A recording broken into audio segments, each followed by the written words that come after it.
My name is Flora Thompson, 67 years old, and I never imagined my own daughter would throw me out of my house with just $5 to my name. 2 years ago, Amanda, the child I raised alone since she was 3, left me homeless after taking everything from me. Now, in an ironic twist of fate, she stands at my doorstep, asking if she can move into my home. Let me know where you're watching from, and if you're new here, please subscribe and hit that like button. What would you do if a family member who betrayed you suddenly needed your help? Stay with me to find out what happened. I grew up in a middle-class family in Minneapolis, Minnesota. My father worked at the local paper mill while my mother stayed home to raise me and my 2 younger brothers. We never had much, but my parents taught me the value of hard work and perseverance. After high school, I pursued my dream of becoming a nurse, working nights at a diner to pay for my education. During my second year as a registered nurse at Riverside Memorial Hospital, I met Thomas. He was charming, handsome, and worked as a pharmaceutical sales representative. We fell madly in love and got married after dating for just 6 months. When I became pregnant with Amanda, Thomas seemed excited about becoming a father. He painted the nursery yellow and bought a tiny rocking chair for our daughter. But 3 years after Amanda was born, Thomas left. I came home from a 12-hour shift to find a note on the kitchen table. He claimed he wasn't ready for the responsibility of a family. No warning, no discussion, just gone. The child support checks came irregularly for about a year, then stopped altogether. I later heard he had moved to California and started a new family. Suddenly, I was alone with a 3-year-old daughter and a mountain of bills. I picked up extra shifts at the hospital and took weekend work at a nursing home to make ends meet. Some nights, I would collapse into bed, still wearing my scrubs, too exhausted to change. But I never complained because everything I did was for Amanda. When Amanda was 7, I managed to purchase a small 3-bedroom house in a good school district. It wasn't fancy, but it had a yard where Amanda could play and a kitchen with big windows that let in the morning sun. I emptied my savings account for the down payment, but the pride I felt when I turned that key for the first time made every sacrifice worthwhile. Amanda was a bright, curious child who excelled in school. She had my dark hair and her father's blue eyes. Teachers always commented on her sharp mind and leadership abilities. I encouraged her interests, signing her up for piano lessons, soccer, and science camp, even when it meant I had to cut back on groceries or put off buying new work shoes. As Amanda entered her teenage years, I noticed subtle changes in her personality. The sweet, grateful child began showing signs of entitlement. She complained about the clothes I could afford, compared our modest home to her friends' larger houses, and seemed embarrassed to be seen with me in my nursing uniform. I told myself it was normal teenage behavior and that she would outgrow it. When Amanda was accepted to Westfield University, a prestigious private college, I couldn't have been prouder. The tuition was astronomical, but I took out a second mortgage on our house to cover the costs. I wanted to give her opportunities I never had. During those 4 years, I often worked 70-hour weeks, picking up every available shift to keep up with the mortgage payments and tuition bills. Amanda graduated with honors and landed a high-paying job at a marketing firm in the city. She met Ryan, a successful businessman from an affluent family, at a company event. Their wedding was lavish, held at a country club I could barely afford to enter. I wore a dress I had saved up for months to buy, and as I watched my beautiful daughter dance with her new husband, I thought all my sacrifices had been worth it. After the wedding, Amanda and Ryan bought a luxurious home in an exclusive gated community. They invited me to dinner occasionally, but Amanda always seemed eager for these visits to end. Our phone conversations grew shorter, and sometimes weeks would pass without a word from her. When I turned 65, arthritis and years of physical nursing work had taken their toll on my body. My knees ached constantly, and my doctor recommended knee replacement surgery. Around this time, Amanda called more frequently, asking about my health and retirement plans. Her sudden interest seemed genuine, and I was touched by her concern. "Mom, you shouldn't be alone after your surgery," Amanda said during one call. "Why don't you stay with Ryan and me until you're back on your feet? We have plenty of room." The offer took me by surprise. "Are you sure, honey? I don't want to be a burden." "Don't be silly. You're my mother," she insisted. "Besides, you could rent out your house while you're recovering. That would give you some extra income." The idea made practical sense. My retirement savings were modest, and the additional rental income would help significantly. I found reliable tenants, a young couple expecting their first child, and signed a 1-year lease. I packed 2 suitcases with my essentials, put the rest of my belongings in storage, and moved into Amanda and Ryan's guest suite. The first week was pleasant. Amanda showed me around their home, introduced me to their housekeeper, and made sure I was comfortable. The guest suite was larger than my master bedroom at home, with an attached bathroom, featuring a walk-in shower perfect for my post-surgery recovery. But as days passed, I noticed Amanda becoming irritated by small things. She complained about the way I loaded the dishwasher, criticized my television choices as too loud, and made comments about my clothing being outdated. At first, I brushed it off as adjustment pains, but the criticism became more frequent and harsh. "Mom, do you have to shuffle when you walk? It's driving me crazy," Amanda snapped one morning when I entered the kitchen. "I'm sorry, sweetie, my knees are giving me trouble today," I explained. She rolled her eyes. "Maybe you should have taken better care of yourself when you were younger." Her words stung, but I swallowed my hurt. After my surgery, I expected things to improve. I tried to be as independent as possible during my recovery, determined not to inconvenience Amanda and Ryan. Despite the pain, I insisted on preparing meals when they were working late and kept my personal items neatly out of sight. Ryan traveled frequently for business, often gone for days at a time. Without his buffer, Amanda became even colder. She would ignore me for hours, then suddenly explode over minor issues like a coffee cup left on the counter. When I suggested we talk about what was bothering her, she dismissed me. "Nothing is bothering me, Mom. You're being overly sensitive as usual," she would say, then walk away before I could respond. One afternoon, I overheard Amanda on the phone with a friend in the backyard. "She's driving me insane," she said, not realizing I could hear through the open window. "She has all these annoying habits and the way she talks to everyone like they're her patient. I can't take much more of this." When I confronted her about it, she denied saying anything negative. "You must have misheard. Maybe you're having some memory issues, Mom. It happens at your age." That was the first time Amanda suggested my memory might be failing. She began doing it more often, questioning if I had forgotten conversations we supposedly had or arrangements she claimed we had made. I started keeping notes of our interactions to reassure myself I wasn't losing my mind. As my recovery progressed, I brought up the subject of returning to my home once the tenant's lease ended. Amanda seemed strangely reluctant to discuss it. "Don't worry about that now, Mom. We need to focus on getting you completely well first," she would say, changing the subject immediately. When Ryan was home, Amanda transformed into a dutiful daughter, asking about my comfort and health with convincing concern. But the moment he left, the cold mask returned. I began to feel like an unwelcome guest in a house where I walked on eggshells. 6 months into my stay, I was restless and homesick for my own space.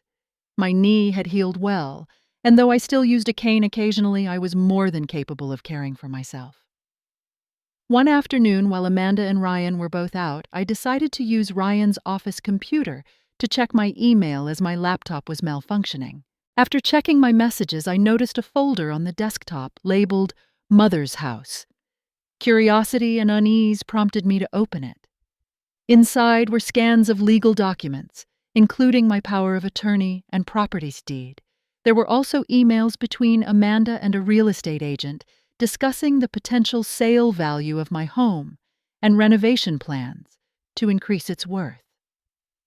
My hands trembled as I scrolled through the correspondence. According to the timestamps, these discussions had begun before my surgery, months before Amanda had invited me to stay with them. There was even a draft listing for my house ready to be published as soon as the tenant's lease expired.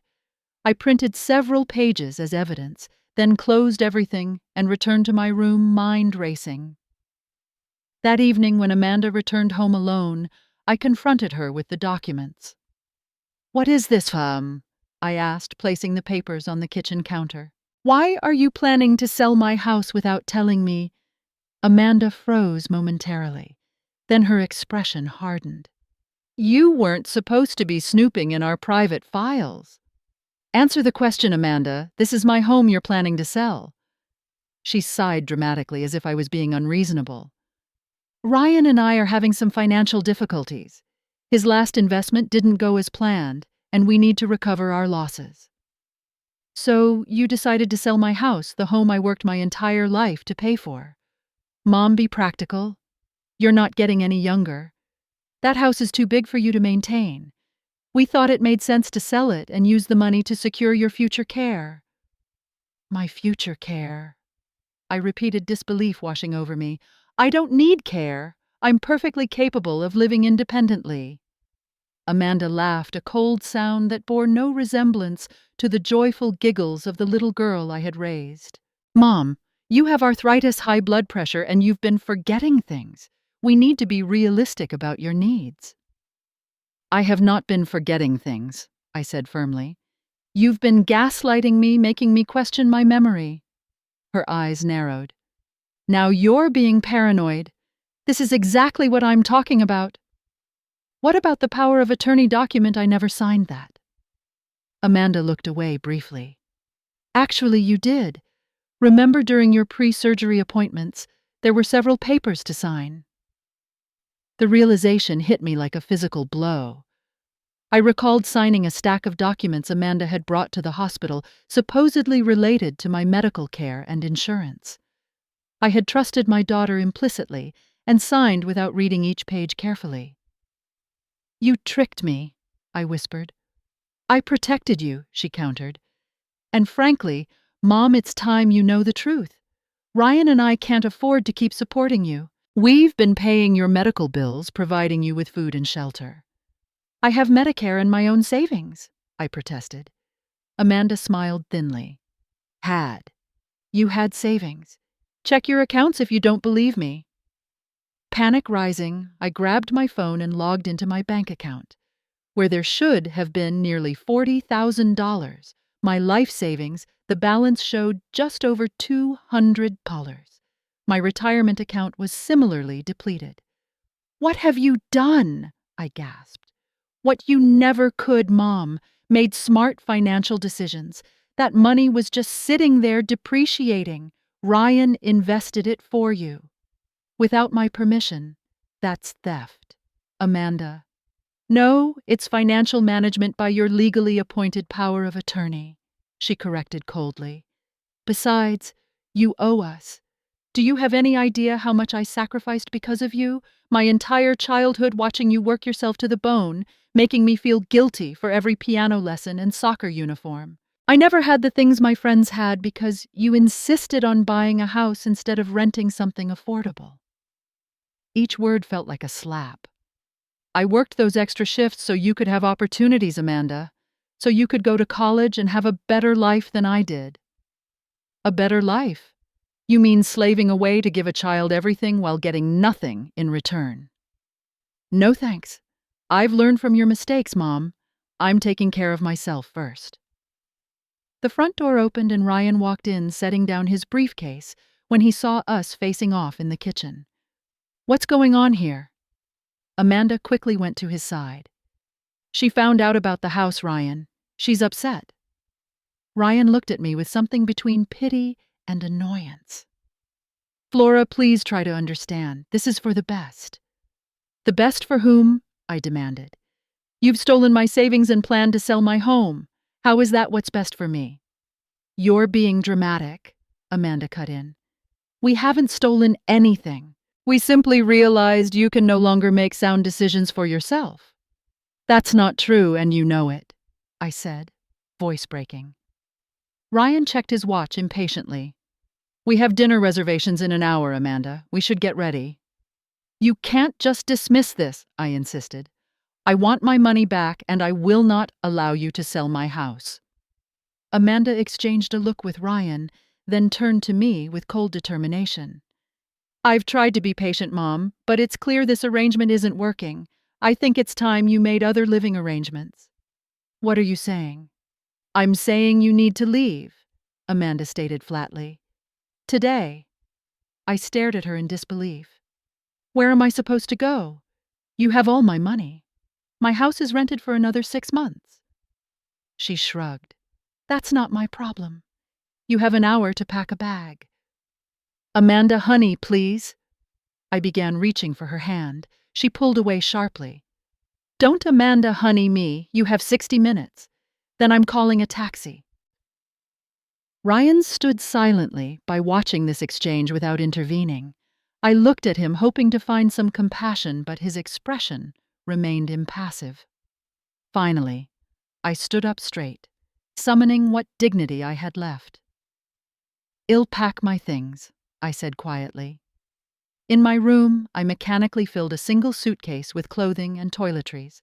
I placed my nurse's watch, a gift from my colleagues upon retirement, and a small photo album in my purse. The reality of my situation was still sinking in. At 65, I was about to be homeless with virtually no money and nowhere to go. When I wheeled my suitcase into the foyer, Amanda was waiting with her arms crossed. Ryan had disappeared, avoiding the ugly scene. She held out a $5 bill. "For the taxi," she said. I stared at the money, unable to comprehend how my daughter could be so cruel.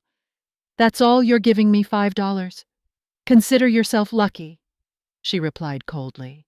"Now please leave before this gets any more unpleasant." I took the bill, my fingers numb. As I stepped outside, dark clouds gathered overhead, and the first drops of rain began to fall. The taxi arrived minutes later, and as I got in, I looked back at the house where my daughter stood watching from the doorway. She closed the door without a wave. "Where to, ma'am?" the driver asked kindly. I had no answer. Tears mixed with raindrops on my face as I realized I had nowhere to go. "Just drive for now, please," I told the taxi driver, my voice barely audible. The middle-aged driver, whose name tag read Joe, glanced at me in the rearview mirror with concern. "You all right back there, ma'am?" I couldn't answer honestly, so I just nodded, wiping tears away with my sleeve. "Don't look all right to me," he observed gently. "Look, my shift ends soon. You got somewhere to go." The kindness of this stranger nearly broke me. "Not really," I admitted. "I need to find an inexpensive motel for tonight." Joe drove me to a budget motel on the outskirts of town.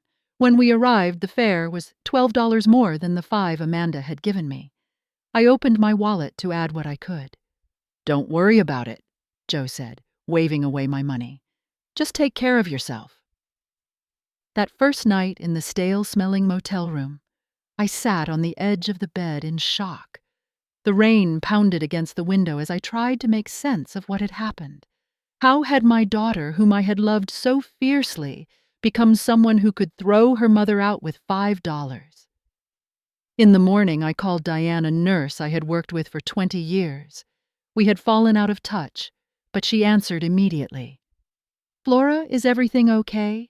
she asked clearly, surprised by my call. Through broken sobs, I explained what had happened. Without hesitation, Diane offered her couch until I could figure out my next steps. "I'm retired now, too," she said. "Got a small apartment, nothing fancy, but there's room for you." The humiliation of having to accept charity was overwhelming, but I had no choice.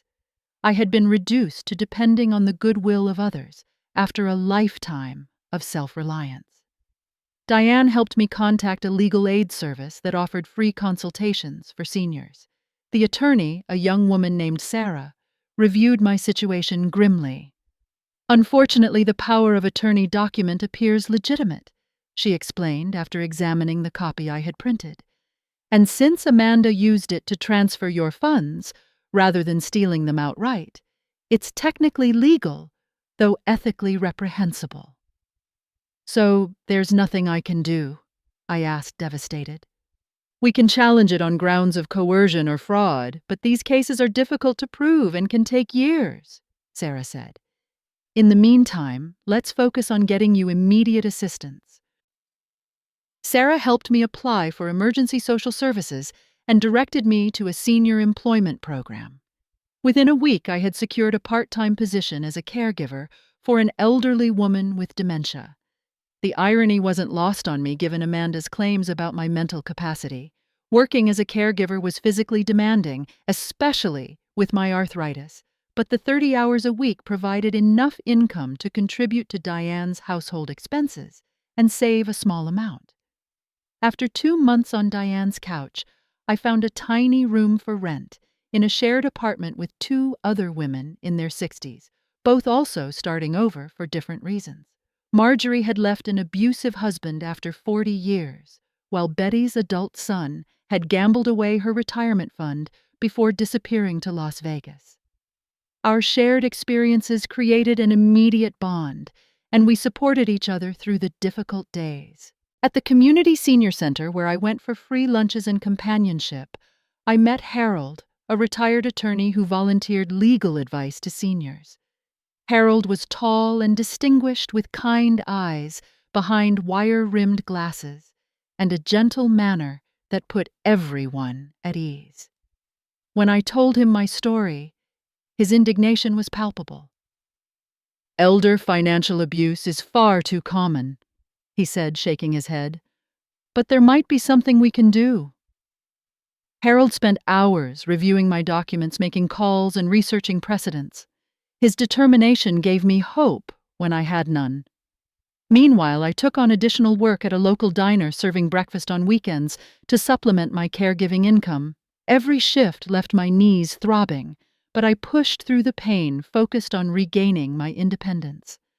3 months after Amanda had thrown me out, Harold called with excitement in his voice. "Flora, I found something. Can you come to the center right away?" When I arrived, Harold explained that the power of attorney document Amanda had me sign contained a critical flaw. "The notary stamp is dated 2 days after your supposed signature," he pointed out. "That's a significant procedural error that invalidates the document." "What does that mean?" I asked, afraid to hope. "It means we have grounds to challenge not only the power of attorney, but all financial transactions Amanda conducted under its authority," Harold explained, "including the pending sale of your house." The legal battle that followed was grueling. Amanda hired expensive attorneys who argued I had given verbal consent for all financial decisions. They painted me as a confused elderly woman, unable to care for herself. The proceedings drained what little energy I had left, but I refused to give up. My small community rallied around me. Diane attended every hearing, while Marjorie and Betty helped cover my shifts when court dates conflicted with work. Harold worked tirelessly, declining any payment, despite my insistence. 6 months into the legal proceedings, the judge ruled in my favor. The flawed power of attorney was invalidated, and Amanda was ordered to return all funds taken from my accounts.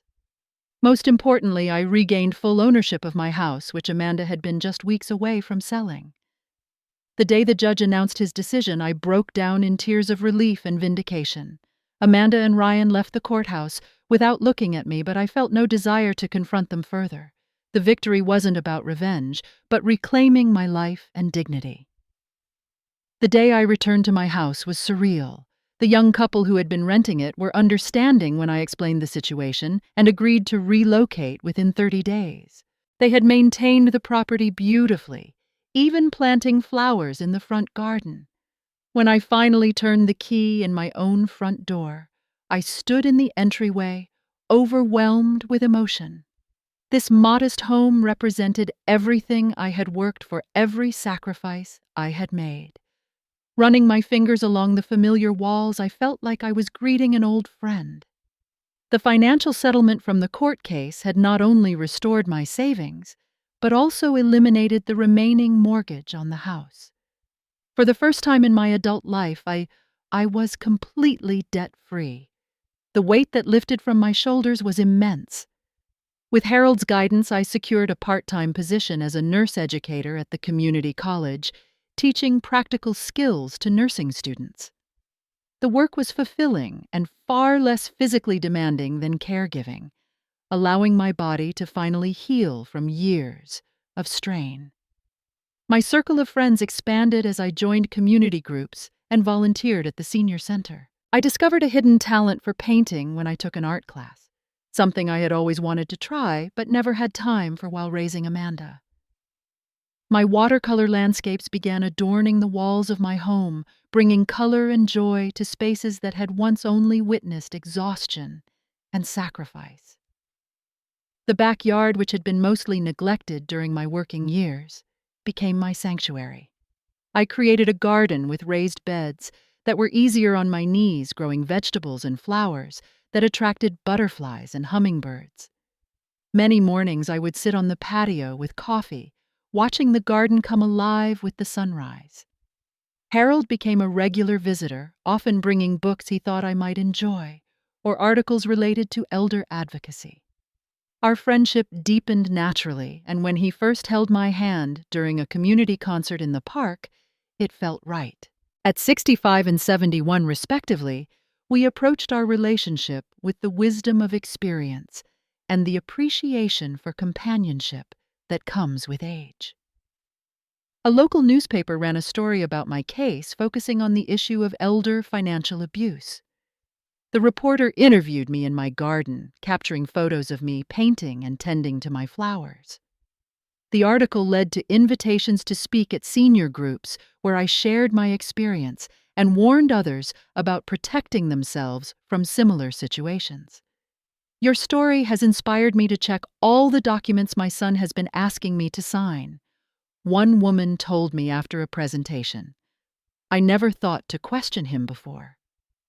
Inspired by the response, I worked with Harold to start a support group for seniors who had experienced financial exploitation by family members. The group met monthly in my living room, sharing stories, resources, and healing. What had been the most painful experience of my life became a source of purpose and connection. 6 months after regaining my home, I received an unexpected letter. My mother's cousin Lillian, whom I hadn't seen in decades, had passed away and left me a modest inheritance. The amount wasn't life-changing, but it provided additional security and allowed me to complete some home improvements I'd been postponing. The most profound change, however, was internal. I no longer defined myself primarily as Amanda's mother, a role that had consumed my identity for decades.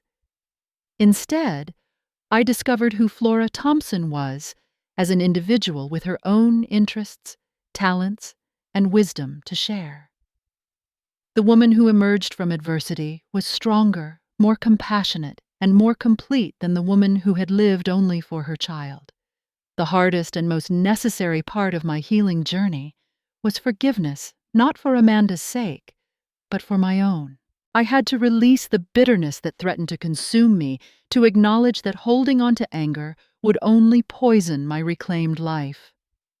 This didn't mean excusing what Amanda had done or allowing her back into my life, but rather refusing to let her actions define my future. Forgiveness doesn't mean reconciliation, Harold reminded me during one of our deep conversations. It means freedom from the power that person holds over your emotions. Gradually, I felt the grip of resentment loosening, replaced by a profound sense of peace and gratitude for the new life I had built from nothing. On a quiet Sunday morning in spring, nearly 2 years after Amanda had thrown me out of her home, my doorbell rang unexpectedly. I was preparing for a painting group that met weekly in my dining room, the table already covered with newspaper and supplies. When I opened the door, the shock nearly took my breath away. Amanda stood on my porch, looking nothing like the polished, confident woman who had once dismissed me so coldly. Her designer clothes had been replaced by jeans and a plain sweater. Her perfectly highlighted hair was pulled back in a simple ponytail, and her face, free of makeup, showed signs of stress and fatigue. "Mom," she said, her voice small and uncertain. I stood frozen in the doorway, 1,000 emotions colliding inside me. "Amanda, this is unexpected." She glanced past me into the house, noting the changes. "Can I come in, please?" After a moment's hesitation, I stepped aside, allowing her to enter. She walked into the living room and looked around at the paintings on the walls, the new furniture, the plants thriving on the windowsills. "You've changed things," she observed. "Yes, I'm doing well, as you can see," I replied, my voice steadier than I felt. Amanda sat on the edge of the sofa, hands clasped tightly in her lap. "Mom, I don't know how to say this, but I'm in trouble. Big trouble." I remained standing, maintaining the physical and emotional distance I needed. "What kind of trouble?" "Ryan has been arrested," she said, tears welling in her eyes. "For fraud. All our assets have been frozen. The house is being foreclosed on. I have nowhere to go." The irony of the situation wasn't lost on me. "I'm sorry to hear that," I said, surprised to find I genuinely meant it. "I know I have no right to ask," Amanda continued, wiping at her tears. "But I need a place to stay, just until I figure things out."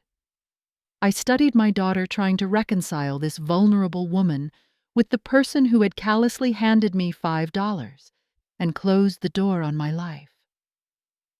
"You want to move in with me?" She nodded, a flicker of hope crossing her features. "I know what you're thinking. After everything that happened, why should you help me? But I'm still your daughter, Mom." "Yes, you are," I acknowledged. "And I never stopped loving you, Amanda. But love doesn't erase what happened." "I was wrong," she said, the words seemingly difficult for her to form. "What we did to you was wrong. I see that now." I sat in the armchair across from her, maintaining eye contact. "What exactly do you see now, Amanda?" She looked around the room, gesturing vaguely. "That you're capable. That you're not the burden I made you out to be. That I was cruel." It wasn't a full acknowledgement of the depth of her betrayal, but it was something. I remained silent, allowing her the space to continue. "Remember how you used to read me that story about the little bird who asked all the animals for help building a nest, and none would help, but then when the bread was baked, they all wanted a share?" Amanda asked, referencing a childhood favorite. "The little red hen," I said. "Yes, I remember. I feel like those animals now," she admitted. "I refused to help when you needed it, and now I'm asking for your help. I understand if you're angry." "I'm not angry anymore," I told her truthfully. "But I am cautious. Trust once broken doesn't mend easily." Amanda nodded, then noticed a photograph on the side table of me with Harold and friends from the senior center. "You've made a new life," she observed. "Yes, I have. It's not the life I expected, but it's a good one. Fulfilling." "Do you think," she began hesitantly, "there's room in it for me? I could help around the house, get a job nearby." Before I could respond, the doorbell rang again. "That's probably Harold," I explained, rising to answer it. "We have plans this morning." Harold entered with his usual warm smile, carrying a bag of fresh bagels. He stopped short when he saw Amanda, his expression cooling instantly. "I didn't realize you had company," he said carefully. "Harold, this is my daughter Amanda," I said. "Amanda, this is Harold Jenkins, my friend." Harold's protective instinct was evident in the way he moved to stand beside me, his hand lightly touching the small of my back in a gesture of support. "Ms. Thompson," he acknowledged formally. Amanda stood, extending her hand with a smile that reminded me of how she charmed clients in her marketing career. "Harold, it's so nice to meet you. Mom seems to have built a wonderful new life here." Harold shook her hand briefly, then turned to me. "The painting group will be here in about 20 minutes. Should I tell them we'll reschedule?" "No," I said, making a quick decision. Amanda and I are just finishing our conversation. Amanda looked between us, clearly recognizing the bond we shared. Her smile faltered slightly. Of course.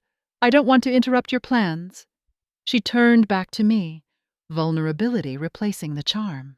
Mom, can we talk again soon about what we discussed? Harold excused himself to the kitchen, giving us privacy, but remaining within earshot, his protective presence a comfort. Amanda, I said gently but firmly, I can't let you move in here. Her face fell. Mom, please, I have nowhere else to go. I understand that, I acknowledged, and I'm not turning my back on you completely. But living together would not be healthy for either of us right now. What am I supposed to do? She asked, anger beginning to edge into her voice, a glimpse of the Amanda who had thrown me out. I can help you find an affordable apartment, I offered, and there are entry-level positions at the hospital where I have connections, but you need to rebuild your life independently just as I had to do. So that's it. You're just getting revenge. Her tone sharpened. I shook my head. This isn't about revenge, Amanda. It's about boundaries, something I should have established long ago. I apologized. What more do you want from me? A partial apology doesn't erase what happened, I explained calmly. You're not entitled to move back into my life on your terms. Trust and relationship have to be rebuilt gradually, if at all. Amanda stood grabbing her purse. Fine. I thought you of all people would understand what it's like to have nothing. I guess I was wrong about you changing.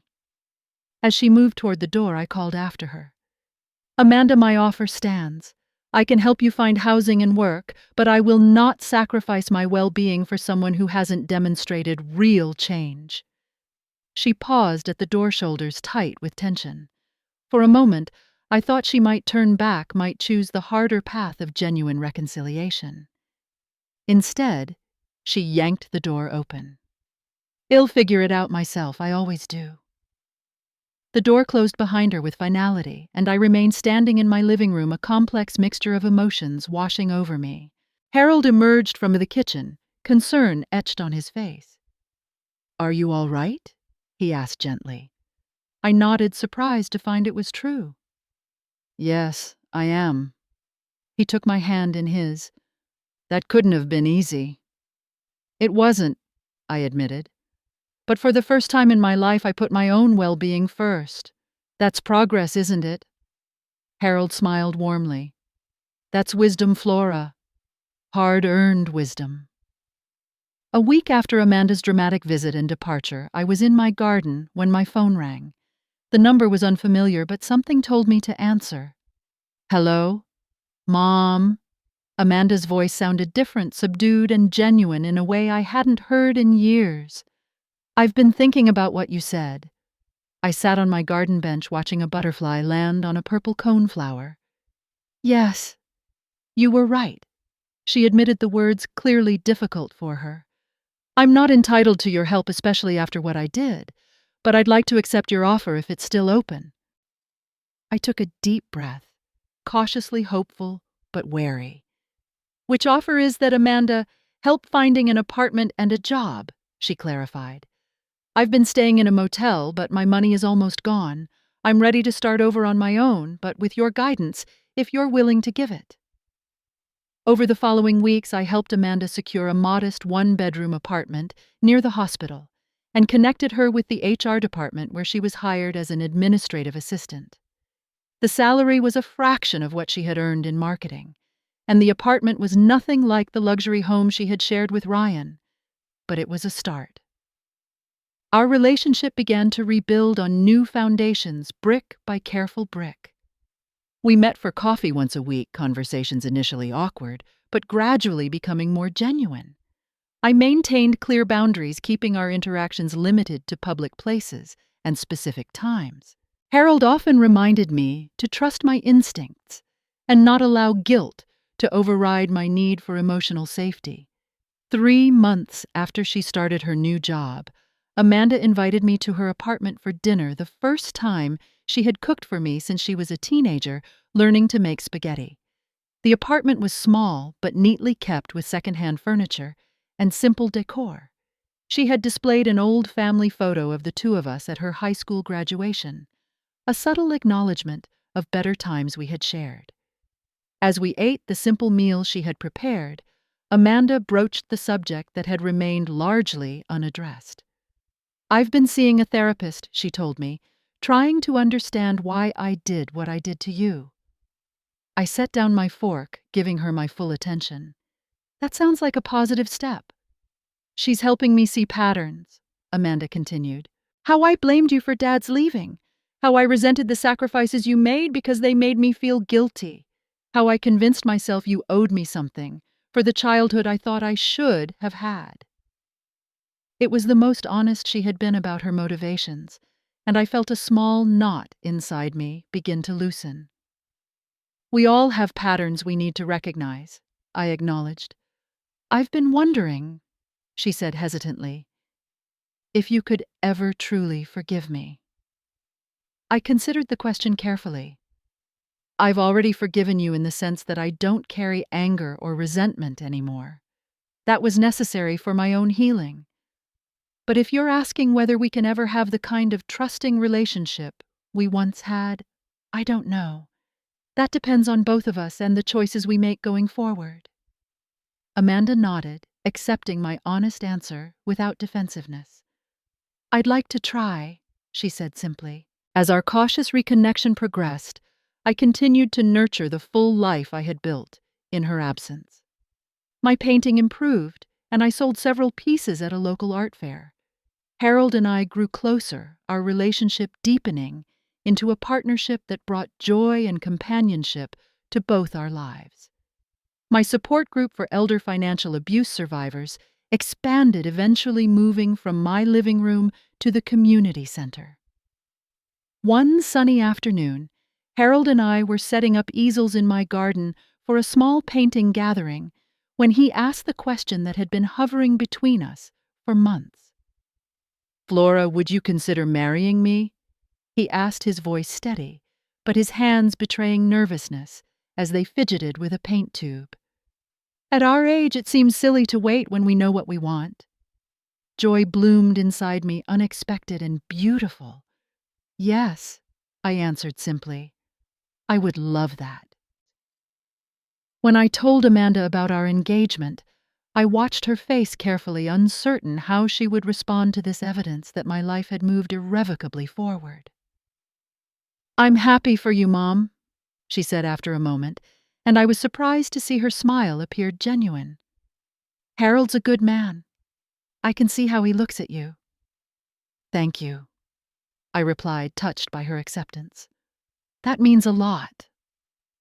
As I sat in my garden on my 70th birthday, surrounded by friends and the colorful blooms I had planted with my own hands, I reflected on the journey that had brought me here. Amanda sat at the edge of the gathering, still finding her place in this new configuration of my life, but present and making an effort.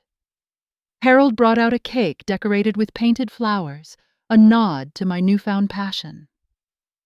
As everyone sang, I looked around at the life I had built, from nothing but determination and the kindness of others. I thought about how sometimes we must lose everything to discover what we're truly made of, how the path to finding yourself can begin at the moment when all seems lost. I have learned that true love includes boundaries, that forgiveness doesn't require forgetting, and that it's never too late to discover your own strength. The peace I've found came not from external security, but from knowing I survived the worst and emerged stronger, capable of creating a life on my own terms. Have you ever had to rebuild your life after a betrayal or loss? How did you find the strength to move forward? I'd love to hear your stories in the comments below. If this resonated with you, please like and subscribe to support more stories of resilience and healing. And remember to share with someone who might need to hear that it's never too late to start again. Thank you for listening to my journey, and may you find the courage to create the life you deserve no matter what challenges you face.